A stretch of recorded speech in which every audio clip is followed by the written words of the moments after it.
l'ouvrage est aussi haut que la Tour Eiffel et pèse 900 tonnes. Impossible de le rater pour tous ceux qui arrivent au Luxembourg par l'autoroute A31. RTL Info va vous raconter l'histoire très mouvementée de l'émetteur de Dudelange. Le but de ce pylône, c'est de rayonner loin. Donc il faut de la hauteur et de la puissance d'émission.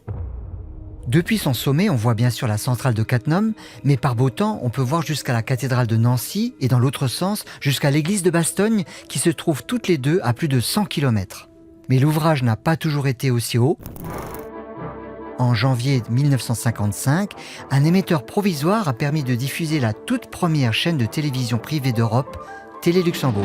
Bonsoir mesdames, bonsoir mesdemoiselles. Bonsoir messieurs. Jusqu'à l'installation de Télé Luxembourg à la Villa Louvigny en 1957, les programmes étaient réalisés dans un studio qui se trouvait juste au pied de l'émetteur. Mais un événement tragique a marqué l'histoire d'RTL. Bien sûr, la plupart d'entre vous savent maintenant pourquoi, hier soir, ils n'ont pu suivre les émissions de Télé Luxembourg. Le 31 juillet 1981, un avion militaire belge s'écrase sur l'émetteur de Dudelange.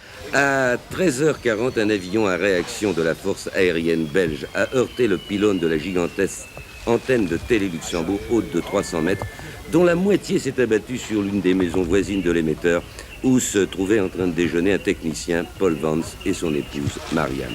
Une partie de la maison s'est littéralement écroulée. L'accident a fait 3 morts, le pilote a lui aussi été tué sur le coup. Des débris de son avion ont été éparpillés jusqu'à l'usine Arbet de Dudelange, à plus de 3 km. Il a fallu reconstruire toute la partie supérieure de l'émetteur, un chantier qui s'est achevé en février 1982. À l'époque, il y avait beaucoup de demandes pour de la diffusion, de télévision, de radio. Enfin, c'est venu avec le temps, tout ça, jusqu'à, je dirais, l'apogée dans les années 70-80. Et maintenant, les émetteurs prennent beaucoup moins de place. Il y a aussi moins de demandes. On a vu partir les chaînes d'RTL Belgique, le RTL 9 également vers la France. Donc il y a moins de demandes et donc on a des émetteurs beaucoup plus petits puisqu'ils sont beaucoup plus performants et miniaturisés, transistorisés. La technologie a bien évolué, mais l'antenne de Dudelange continue de fonctionner. Elle reste toujours le principal site d'émission pour tous les médias luxembourgeois, dont RTL Télé et bien d'autres. Ici, on fait de la FM, de la télévision numérique terrestre et du DAB.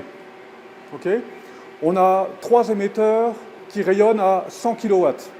100 kW, c'est beaucoup. Hein. Donc, on a même, par exemple, on a la fréquence 93.3 du programme allemand. On peut la recevoir jusqu'en Alsace, pratiquement. Donc ça, c'était vraiment... Il faut de fortes puissances pour arriver à ça.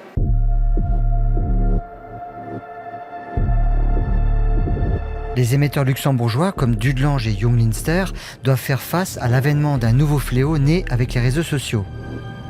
Certains influenceurs n'hésitent pas à prendre des risques inconsidérés pour quelques likes sous leurs vidéos. Une pratique très dangereuse à ne surtout pas imiter.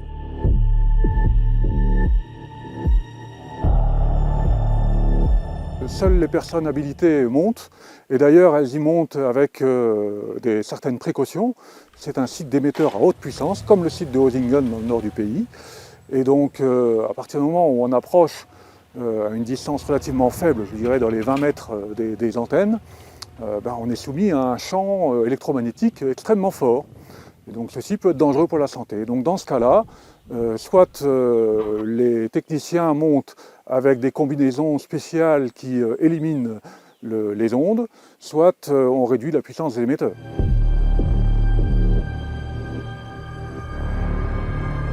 Il arrive que des techniciens soient obligés de grimper au sommet de l'ouvrage pour changer une ampoule. Ils sont alors sur le point culminant du pays et profitent sans aucun doute de la plus belle vue du Luxembourg.